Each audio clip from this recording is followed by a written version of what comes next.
Antes de la pausa, Mauro Zeta nos había dado un adelanto sobre un accidente.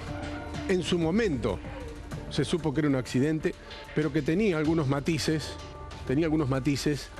que llamaron poderosamente la atención, sobre todo por quién era el protagonista principal de esta historia, más allá de las 3 víctimas fatales que se produjo en ese impacto. Después las cámaras de seguridad nos mostraron en qué circunstancias se produjo el choque y también cómo estaba o en qué condiciones estaba quien conducía esa camioneta que provocó la muerte de 3 personas.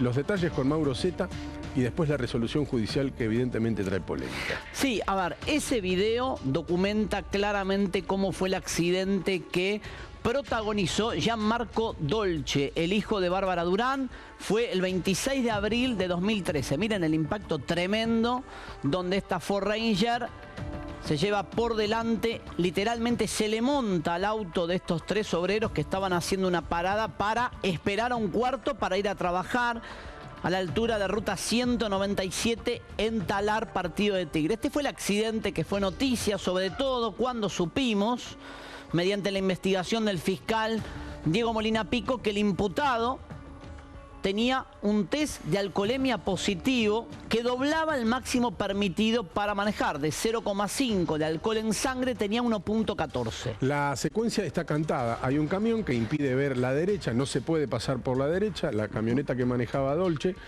se abre para pasar por ese lugar sin tener punto de visión y allí estaba el auto parado en un lugar donde no se puede parar, pero tampoco se puede pasar por la derecha. Esto le costó la vida a 3 obreros. A 3 personas, Esteban Bart, Walter Flores y Fernando Bustamante. Supimos también para esa fecha que se abrieron 2 causas. Una es la causa penal por la responsabilidad del imputado de 19 años por entonces, y la otra, Guillermo, como pasa siempre en un accidente de tránsito, una causa de la justicia de faltas que solamente trataba de establecer si el imputado manejaba alcoholizado. De hecho, lo establecieron con ese peritaje de alcoholemia inicial, y aplicó el juez en ese momento, Fernando Senestrari, lo que él tenía como facultad, que era una multa de 7.089 pesos y también la inhabilitación para conducir a Gianmarco Dolce hasta que hubiese una resolución en la causa principal, causa penal. Siempre la calificación legal de esta historia fue homicidio culposo agravado. Es un delito que castiga a aquellos que, manejando con impericia, imprudencia o negligencia, causan la muerte de más de una persona. La pena máxima para ese delito es 5 años de cárcel, de 2 a 5.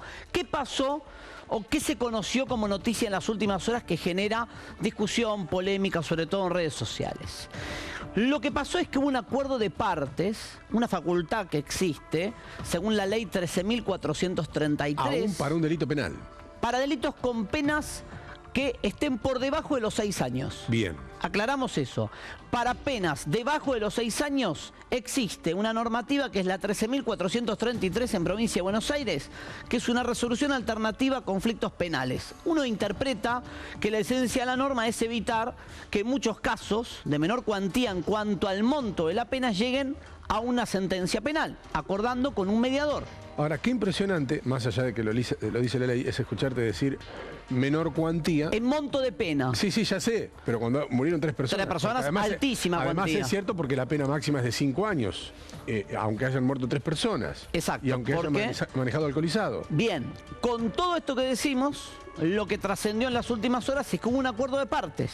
Y esto hay que recalcarlo. Los familiares de las víctimas, a través de sus abogados, y el abogado defensor de Gianmarco Dolce acordaron. ¿Qué acordaron? No lo sabemos, Guille. Es secreto el acuerdo. Uno infiere que el acuerdo es en términos económicos. ¿A cambio de qué? A cambio del archivo de la causa penal. Entonces, existió un acuerdo, no se ventila, es secreto, se ponen de acuerdo las partes en que nunca se ventila el contenido del acuerdo. Tiene que ser secreto, no puede trascender. Un delito penal no es un delito, no es una pena civil, digamos. Sí. No es una discusión civil, no es una cuestión económica lo que se está discutiendo ahí. Es cierto. ¿Y puede llegarse a un acuerdo económico cuando la figura es penal? Te doy un ejemplo que no es igual, pero la gente lo va a entender. Un juicio abreviado necesita un acuerdo de partes. Si bien hay pena, es cierto, es distinto. Acá lo que se acuerda es, cerramos la causa y uno infiere, no tenemos los elementos porque es un acuerdo privado entre partes homologado por un mediador penal en el contexto de esta ley, uno infiere que el arreglo o el acuerdo fue económico. La única forma que vos como familiar de una víctima podrías decir, bueno, que se archive, pero si a cambio hay un resarcimiento, que no hay que esperar un juicio civil y la familia del imputado viene y dice, bueno, hay tanto dinero por esto, cuestionable o no, yo no cuestiono la actitud de los familiares de las víctimas. No, no, por Digo, supuesto. me imagino el abogado No somos diciéndole, quienes tampoco me para imagino el abogado de las cuestionarlo. víctimas, de los familiares de las víctimas diciéndole, miren, en el mejor de los casos, si llegamos a juicio, a Gianmarco Dolce le van a dar una pena en suspenso. Suponete esta charla que pudo tener el abogado con los familiares de las víctimas. Y si vamos a un juicio civil tenemos que esperar 10 años para cobrar. Pregunta, le pudo haber hecho el abogado, hay una alternativa, es esta, mediación penal, ley 13.433. Pero ¿qué pasó en las últimas horas? Por un lado se archiva la causa. ¿Qué significa? No va a ser juzgado ni condenado nunca. Porque no es apelable. Ni siquiera se lo juzga. No va ni siquiera a juicio. No va a recibir sentencia. Y no es apelable. El fiscal Molina Pico recibió ese escrito donde dice mediación penal, ley ok, alternativa sí. de conflicto, Pimba. tuvo que poner el gancho, terminada la causa. Pero ¿qué pasó en las últimas horas? Nos enteramos hoy también que en la causa, por la falta que era manejar alcoholizado, 1.14, alcohol en sangre, dieron marcha atrás con la primera resolución judicial. ¿Por qué? Que entendía que había que pagar por parte de Gianmarco Dolce 7.000 y pico de pesos como multa e inhabilitarlo a conducir, porque el dictamen de este juez de falta, Fernando Senestrari, tuvo un dictamen en contra de la Cámara Penal de San Isidro que dejó sin efecto la resolución. Con lo cual, le resumo y no los aburro más. Para sacar cuentas, el hijo de Bárbara Durán, sáquele el hijo de Bárbara Durán, póngale Gianmarco Dolce, no puede manejar, a ver, puede manejar hoy, no tiene impedimento para manejar, no va a pagar la multa porque ha quedado sin efecto el tema de la multa, los 7.000 y pico de pesos, y además no va a ser juzgado ni condenado nunca por la tragedia. Pará. ¿Va de nuevo? Puede manejar, ahora puede manejar. Pasaron 16 meses. Sí. Poquito más de un año. 16 meses desde esa imagen que se lleva la vida de 3 personas y mañana su vida es completamente normal. Hoy.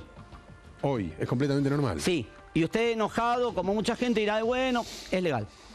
No, está bien, pero nadie está objetando eso, que se hizo en el marco de la ley. Hoy se genera un debate de todo tipo en las redes sociales. Yo te digo, ¿cuál es a la mí no me diferencia? gusta entrar pobres y ricos. ¿Qué pasa? Eso, ahí va, si yo no tengo para llegar a ese acuerdo. Bueno, ahí está el tema. ¿No ¿Qué hay una pasaba diferencia? si era al Sí. revés? Decía hoy, planteando el debate, Pablo Dugan decía, ¿qué pasa si es al revés?